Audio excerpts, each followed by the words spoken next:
Welcome to the Apheresis Pro video blog. Today we will pay tribute to an iconic blood cell separator, the COBE Spectra.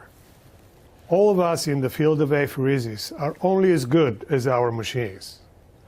The COBE Spectra has been the go-to apheresis piece of equipment for more than 30 years. When the COBE Spectra made its debut in the U.S. in 1987, everyone in the clinical arena was amazed at how much it could do to make procedures easier, safer, and more predictable, from self-safety checks to self-priming, a one-piece disposable kit, and the ability to customize each procedure to the individual patient. The interactive computer made calculations reliable and the data easy to track. Troubleshooting was also made easier and more targeted. It also withstood the rigors of transportation, both within the medical center and on the highway in trucks and vans.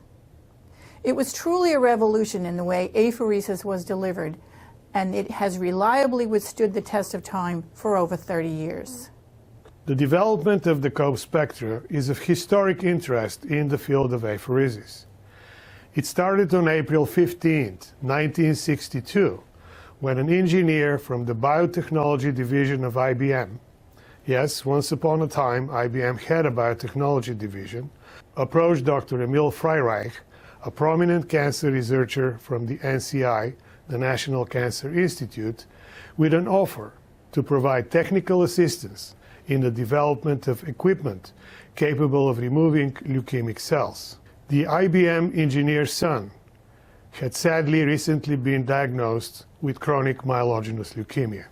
This idea became a collaborative project between the IBM and the NCI, and the result was the NCI IBM 2990 blood cell separator, and brought to us the era of continuous flow blood cell separation. Further improvement of the machine took place in Houston at the MD Anderson Medical Center under the expert guidance of Dr. Gene Hester, and a new model, the IBM 2997, was introduced.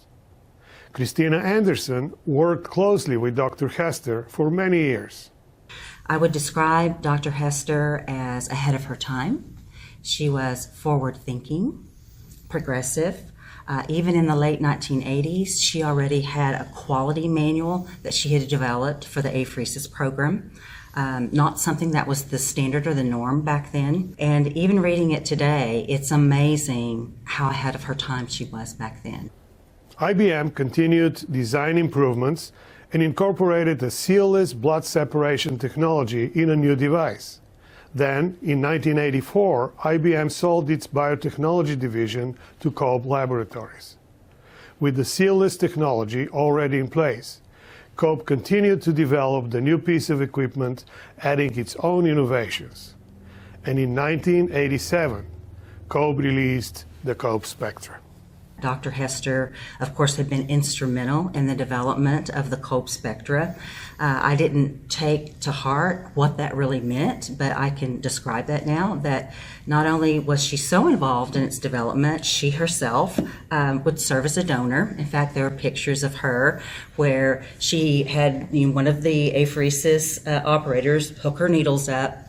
She'd have them turn the spectra around, and so even though here she was hooked up with a large needle in the antecubital here, and then a smaller needle here so she could move her arm, she actually would run the machine herself while she was the donor. And just that image I will never forget. But not only did she serve as a donor for the development of COBE Spectra and continuing to find ways really to develop new algorithms based on donor and patient safety, as well as how to optimize the protocols that would be available in Spectra. But she also ran the machine herself for emergency therapeutic apheresis. And now, Terumo BCT, the maker of the COBE Spectra, is retiring it as of January 1st, 2018. Its replacement is called the Spectra Optia. Now you know the rest of the story. Till next time, I'm Dr. Kiprov.